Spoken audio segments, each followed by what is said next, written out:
నమస్తే అన్న, అందరికీ నమస్కారం. కువైట్ ఎయిర్పోర్టు పైన ఇరాన్ మళ్ళీ దాడి చేసిందనమాట. అలాగే ఇక్కడ ముఖ్యంగా గమనించాల్సిన విషయం ఏంటంటే కానీ టెర్మినల్ 1 పైనే దాడి చేస్తూ ఉందన్నమాట ఇరాను.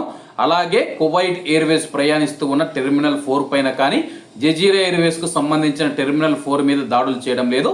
కేవలం అంతర్జాతీయ విమానయాన సంస్థలు విమానాలు నడుపుతూ ఉన్న టెర్మినల్ 1 పైన మళ్ళీ దాడి చేయడం జరిగిందనమాట. ప్రస్తుతం ఇరాన్ చేస్తూ ఉన్న దాడులు ఏదైతే ఉన్నాయో ప్రపంచ దేశాలను కూడా యుద్ధంలోకి లాగే విధంగా ఉన్నాయన్నమాట. ఇరాన్ దురాక్రమణ చర్యలలో భాగంగా కువైట్ అంతర్జాతీయ విమానాశ్రయమే లక్ష్యంగా డ్రోన్లు క్షిపణులతో దాడి జరిగింది. విమానాశ్రయంలోని టెర్మినల్ 1 పైన ఈ దాడి జరిగినట్లు కువైట్ పౌర విమానయాన శాఖ వెల్లడించింది. ఈ అత్యవసర పరిస్థితుల నేపథ్యంలో విమానాశ్రయంలో తక్షణమే ఎమర్జెన్సీ ప్లాన్ను అధికారులు అమల్లోకి తెచ్చారు. ఈ క్షిపణి డ్రోన్ దాడుల కారణంగా విమానాశ్రయ సముదాయంలోని పలు కీలక వసతులు మౌలిక సదుపాయాలు తీవ్రంగా దెబ్బతిన్నాయి. అంతేకాకుండా ఈ ఘటనలో పలువురు గాయపడినట్లు సమాచారం అందుతూ ఉంది. భద్రతను దృష్టిలో ఉంచుకొని కువైట్ మీదుగా సాగే విమాన రాకపోకలను తాత్కాలికంగా పూర్తిగా నిలిపివేశారు. తదుపరి నోటీసు వచ్చేంత వరకు ఇక్కడికి రావాల్సిన అన్ని విమాన సర్వీసులను ప్రత్యామ్నాయ విమానాశ్రయాలకు మళ్లిస్తూ ఉన్నట్లు అధికారులు ప్రకటించారు. 1వ తేదీ విమానాలు టెర్మినల్ 1 నుంచి అయితే ఓపెన్ చేయడం జరిగింది.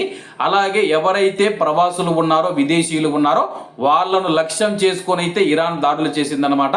కానీ ఇరాన్కు సపోర్టుగా ఉన్న కొంతమంది కువైట్లో అయితే ఇరాన్కు సపోర్టుగా అయితే ఉన్నారన్నమాట. అటువంటప్పుడు ప్రయాణికులు విమానాలు తిరుగుతూ ఉన్నాయి, దాని మీద దాడి చేస్తే ప్రాణాలు కోల్పోతే ప్రవాసులే కదా ప్రాణాలు కోల్పోయేదని చెప్పేసి నిర్లక్ష్యంగా నిర్దాక్షిణ్యంగా ఇరాన్ దాడులు చేస్తూ ఉంది.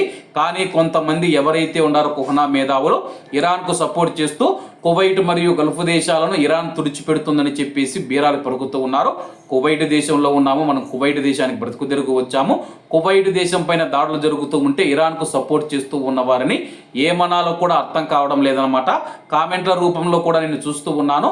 ఇరాన్కు సపోర్ట్ చేస్తూ ఇరాన్ కువైట్ను నాశనం చేస్తుందని చెప్పేసి రకరకాలుగా తెలుపుతూ ఉన్నారు. ఈ విషయాలు కానీ కువైట్ మినిస్ట్రీ ఆఫ్ ఇంటీరియర్ చేరితే కానీ ఈ పైన కఠినమైన చర్యలు తీసుకునే అవకాశం ఉంది. కాబట్టి కువైట్ లో ప్రస్తుతం ఎయిర్పోర్ట్ అయితే మూసివేయబడింది. తదుపరి నోటీసు వచ్చేంత వరకు ఈ యొక్క నిర్ణయం అమల్లో ఉంటుందని చెప్పేసి అధికారులు తెలిపారు. కాబట్టి ఎవరైనా ఎయిర్పోర్టుకు వెళ్లేవారు వెళ్లకుండా ఇంటికాడనే ఉండడం మంచిది. కాబట్టి అందరూ బాగుండాలి, అందులో మనం ఉండాలి. అందరికీ నమస్తే అన్న, జై హింద్.